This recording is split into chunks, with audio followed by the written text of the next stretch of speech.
Chapter 3. The Ghost in the Living Room. The search party found Elias 3 miles past the salt line, standing perfectly still in the middle of the asphalt road. The orange glow of the sunrise was breaking over the mountains, but he didn't squint. He didn't shield his eyes. He stood with his arms hanging limp at his sides, his hiking clothes shredded into ribbons by thorns that should have left him scarred, yet his skin was eerily smooth, marbled and pale as a statue's. When the lead volunteer, a man named Miller, grabbed Elias by the shoulders and shouted his name, Elias didn't flinch. He didn't weep with relief.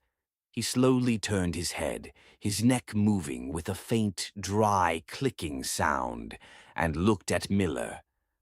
"I have 42% battery," Elias said. His voice was a flat, tonal drone, devoid of the gravelly warmth it once held. "Elias? Buddy, it's us. We thought you were dead," Miller cried, waving over the paramedics. Elias didn't respond to the emotion. He looked down at the smartphone in his hand, the screen cracked in a spiderweb pattern that looked suspiciously like the weaver's bone mask, and swiped. Refresh. Scroll. Refresh. The Homecoming. The miracle of Elias Thorne's return lasted exactly 48 hours. In the hospital, doctors checked his vitals. His heart rate was a steady, rhythmic 60 beats per minute. His blood pressure was perfect. His pupils reacted to light. Physically, he was the healthiest 35-year-old man they had ever seen. But the psychiatrist, a woman who had seen the broken shells of war veterans and trauma survivors, couldn't look him in the eye for more than a minute. "There's no activity in the gaze," she whispered to Sarah, Elias's wife, in the hallway. "It's not catatonia. It's not depression. It's as if the seat of the consciousness has been vacated. He's there, Sarah, but he isn't home." Sarah didn't want to believe it. She brought him home to their sun-drenched house on the outskirts of the city, the place where Elias had built his darkroom, the place where they had conceived their daughter. She cooked his favorite meal, garlic-rubbed steak and roasted potatoes. Elias sat at the table. He picked up his fork with mechanical precision. He chewed exactly 20 times for every bite. He didn't taste the garlic. He didn't smell the rosemary. He stared at the wall behind Sarah's head, and every 30 seconds his thumb would twitch against the tablecloth, mimicking the motion of scrolling through a feed. "Elias, honey," Sarah said, her voice trembling. She reached across the table and took his hand. His skin was cold, not the cold of winter, but the cold of a basement that had been sealed for a century. "Talk to me. Tell me what happened in those woods. Tell me you're in there." Elias looked at her hand. He didn't pull away, but he didn't squeeze back. "The light in the woods was purple," he said. "The resolution was high, but the frame rate was low." He went back to his steak. Sarah sat back, a cold knot of dread tightening in her stomach. That was the first time she realized that the man she had married hadn't come back from the Blackroot. Something else had used his skin to walk home. The Blue-Light Vigil. The weeks that followed were a descent into a quiet, domestic hell. Elias stopped sleeping. Not because he was haunted by nightmares, he didn't have enough soul left to dream, but because sleep seemed like an inefficient use of his remaining battery. He spent his nights in the living room, sitting on the edge of the velvet armchair. The television would be off. The lights would be off. The only illumination was the harsh, flickering blue light of his phone. He didn't look at anything specific. He didn't read the news or message his friends. He simply scrolled. He watched short, mindless videos of things being crushed by hydraulic presses. He watched infinite loops of digital avatars dancing to distorted music. He scrolled through thousands of photos of people he didn't know, living lives he no longer understood. The blue light reflected in his unblinking eyes, turning them into two glowing orbs of static. To anyone walking past the window, he looked like a ghost captured in a frozen moment of electricity. One night, 6-year-old Lily came downstairs, clutching her stuffed rabbit. She had been having nightmares, dreams of a woman with a porcelain face who sang in her father's voice. She saw the glow in the living room and thought her daddy was awake to comfort her. "Daddy," she whispered, standing in the doorway. "I'm scared. Can I sit with you?" Elias didn't look up. The light from the screen cast long, jagged shadows across his face, making his cheekbones look like needles. "There are 1.2 billion people currently active on this platform," Elias muttered. 7% of them are bot accounts. The engagement is nominal. "Daddy," Lily started to cry.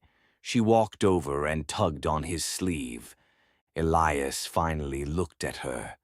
For a split second, a flicker of something, a ghost of a memory, a spark of the man who used to tickle her until she gasped for air, passed behind his eyes. His hand twitched toward her hair. Then the phone in his other hand vibrated. A notification popped up. A like from a stranger. Elias's eyes snapped back to the screen. The connection was severed. He didn't even see the child standing 3 inches away from him. Lily backed away, her heart breaking in the way only a child's can, realizing that the man in the chair was just a hollow tree with her father's face carved into it. The Unpredictable Decay. The most terrifying part of the Weaver's curse wasn't just the mental emptiness, it was the way the Blackroot began to manifest in the physical world around him. Sarah began to find things in the house.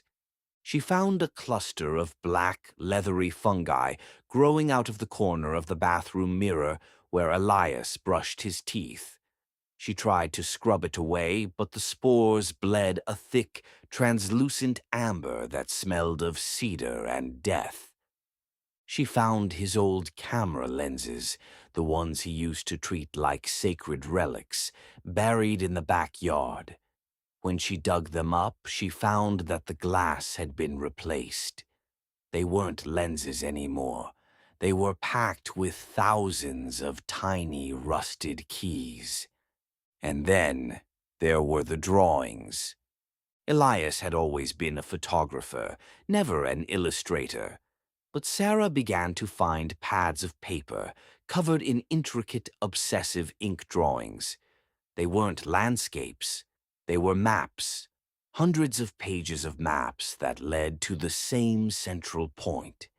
A rib cage made of wood. In the margins of the maps, Elias had written one phrase over and over again, the handwriting so small it required a magnifying glass to read, "The meat is bitter. The meaning is sweet. I am the cable. I am the feed." One afternoon, Sarah came home to find Elias standing in the center of the kitchen. He wasn't scrolling. He was staring at his own reflection in the stainless steel refrigerator. He had taken a steak knife and had begun to edit himself. He hadn't cut deep, but he had traced the lines of his own face, trying to find where the skin met the bone.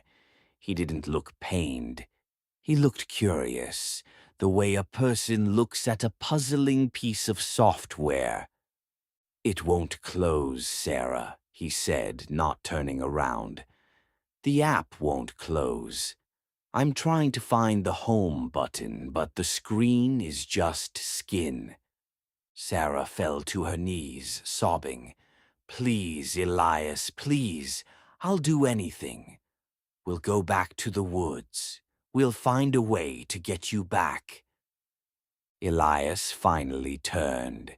He looked at his crying wife, the woman he had once promised to grow old with, the woman whose smile had been his only religion.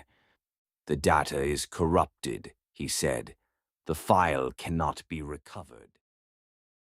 The final log-off. The end came on a Tuesday.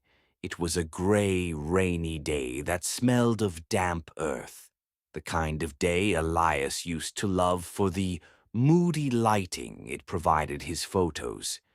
Sarah had taken Lily to her grandmother's house. She couldn't let the child see what Elias was becoming anymore. He had stopped eating entirely.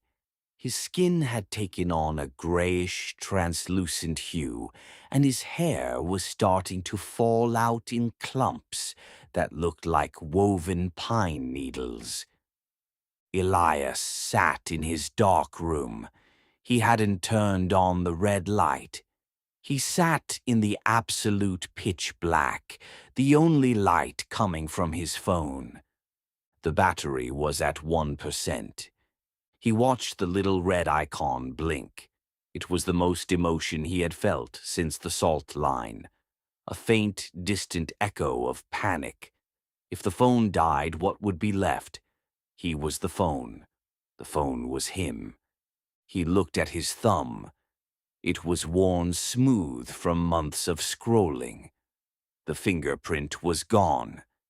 He opened the camera app. He turned it to the front-facing selfie mode. In the dim, flickering light of the 1% battery, he saw his face. But it wasn't his face. The screen showed the Weaver. She was standing directly behind him in the dark room, her porcelain mask face split open in a wide vertical grin. Her needle fingers were resting on his shoulders. She wasn't a hallucination. She was the update. She had been there the whole time, feeding him the digital static, keeping him hollow so she could live through him. "The battery is low, Elias," the Weaver whispered into his ear, her voice now perfectly mimicking his own. "Time to go back to the root." Elias didn't scream. He didn't fight. He felt a strange, cold sense of relief. The effort of pretending to be a living man was too much. The logic of the lens had failed, and only the darkness remained. He stood up and walked to the corner of the dark room where he kept his chemicals. He picked up a bottle of silver nitrate, the stuff used to develop film to make images permanent. He drank it. As the poison hit his system, his body didn't convulse. It simply began to crystallize. He felt his veins turning to silver, his heart slowing down until it was just a single, final click. The phone died. The screen went black. Elias Thorne fell to the floor. But he didn't hit the ground like a body. He shattered like a piece of dropped porcelain. When Sarah returned that evening, she didn't find her husband. She found the darkroom door open. On the floor was a pile of gray ash and thousands of small, rusted keys. And there, sitting in the middle of the ash, was the smartphone. Sarah picked it up. She pressed the power button. To her surprise, it turned on, even though it had been dead. The wallpaper had changed. It was no longer a photo of her and Lily at the beach. It was a photo of the Blackroot Forest, and if you looked very, very closely at the center of the image, you could see a man standing by a bone-white birch tree. He was holding a camera, and he was smiling, a real, vibrant, living smile. He was in there. He was finally back in the woods. But the man in the house, the man who had parented her child and slept in her bed for the last 6 months, was gone forever. Sarah sat on the floor and began to scroll. She couldn't help it. The blue light was so warm. The images were so bright. Swipe. Swipe. Swipe. The weaver had more than one needle, and she had all the time in the world.